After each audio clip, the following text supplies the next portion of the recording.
Do we have a new late entry for Model of the Year? Because I think we might have a new late entry for Model of the Year. Because this guy has just popped up.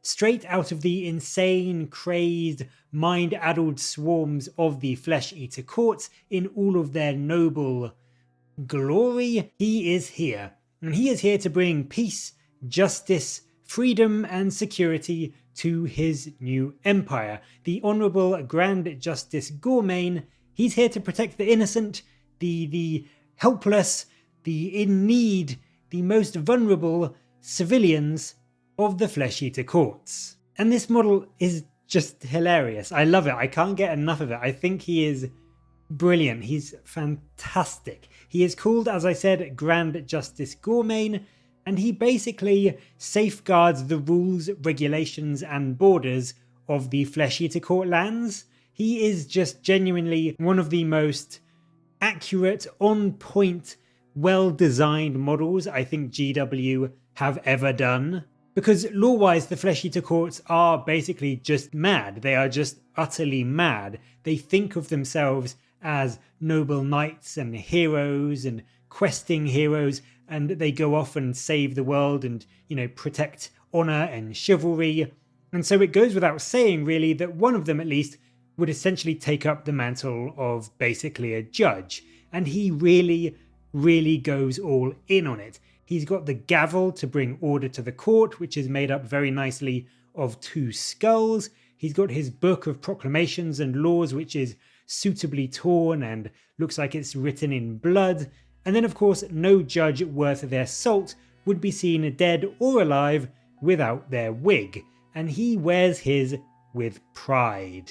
Now, it's not quite your typical white wig that you would see on most judges, but then when your wig is made up of literally human entrails, that can be a bit difficult to do. Like, that colour does not come out easily. Not that I know from experience, just saying before you call the police, but I imagine that colour does not come out easily. It's just such a bonkers mini, and it really does encapsulate all of that wild insanity of the Flesh-Eater courts, and it just does it so well. It is the perfect mini to show off just how utterly delusioned they are, essentially dressing up in the most grim, awful, horrific manners and styles while still trying to promote and kind of espouse this truth and justice that they so strive for and believe in. I just love this mini so much. It's such a fun one, and it feels not only so Flesh-Eater courts,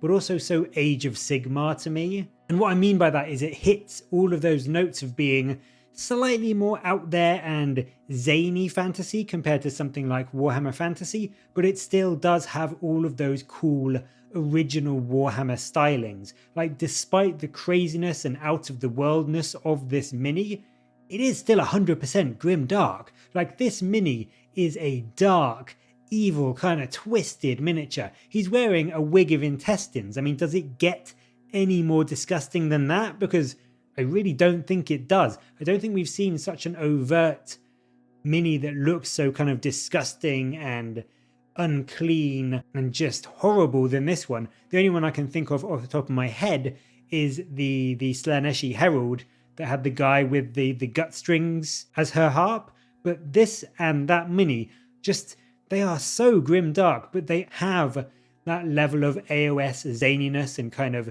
high fantasy that is really, really appealing to me. So the mini itself, I love. I think it is brilliant, and I cannot wait to paint one up. But on the more rule side of things, we've actually seen a few book-bearing characters in AOS now. We've got things like the Spoilpox Scrivener of Nurgle, we've got the Caradron Codewrite, we've even got some newer things like the Nighthorn Scriptor of the Sentence from that box from the game that I can never remember the name of. Night Dawn, Night Helm, Underworlds, that's the word. Don't know why I had night in my head, but the Underworlds kill team kind of thing. So I think it will be quite interesting to see what this guy's rules are like. I am imagining, just off the top of my head, something like generating bonus CP for you in your hero phase or something like that.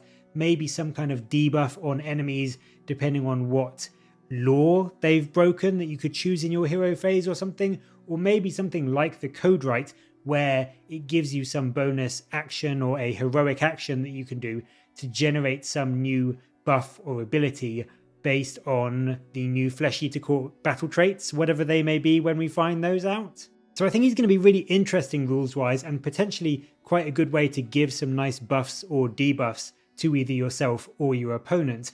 But just in general, I think it is a fantastic model. It is a gorgeous kit.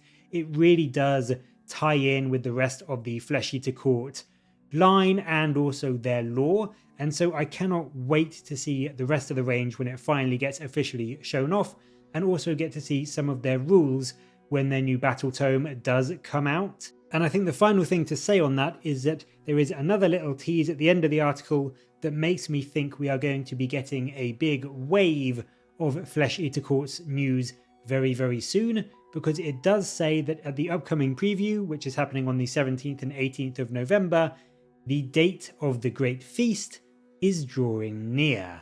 So that's going to be it for this video. I love the model. I think the rules could be really, really fun as well, but just getting this model to paint and build and have in my army, I cannot wait to get my hands on it. But I'd love to know what you think of Gormayne, and also what kind of rules do you think he will bring to the Flesh Eater Courts. Let me know your thoughts and ideas and theories down in the comments below, and as always, thank you very much for watching. Please do like and subscribe for more Warhammer content from me, but until next time, I'll catch you later, guys.